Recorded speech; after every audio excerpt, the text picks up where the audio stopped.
the next step is you're going to have a local architect or engineer, more than likely. If you buy a set of house plans off the internet, you're going to have to get somebody to kind of modify that. The best thing to do is to find a local house designer, architect, or engineer to help you with your project. You can find a design build general contractor that's doing these things that will do that process for you and help you with all that.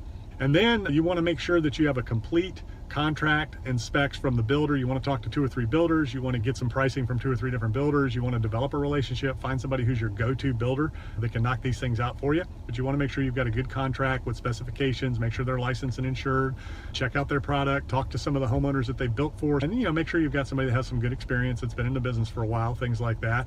If you're using a bank, they're going to help you with draw schedules and things like that. The bank's going to have a draw schedule, and they're going to wire the draws directly to the builder based on completion. Typically, a builder is going to need a working capital deposit of about 10% of the house.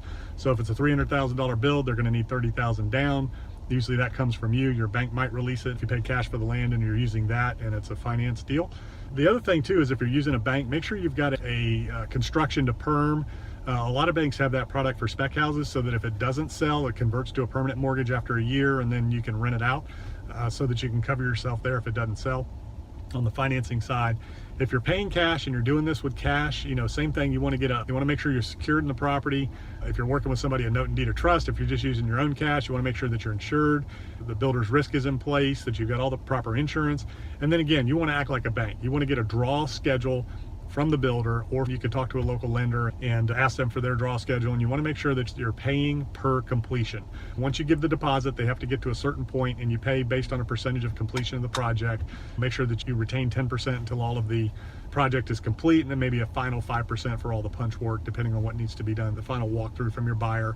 You want to make sure you're covered there, and you've got the warranties in place and things like that. Copy of the builder's warranty, all that kind of stuff. That's how you build a new construction spec house and how you do infill development. I've done a lot of those in my career, and it's a lot of fun. They can be challenging, but if you do your due diligence up front, find out what all your utility requirements are, what all your public works requirements are, all your building permit requirements, and all the costs associated with all that, all the way down to the power company. You want to start, make sure you know what the power company is going to need in your area, where they're going to locate, where you need to locate the meter, where the power is going to come from, how much that's going to cost.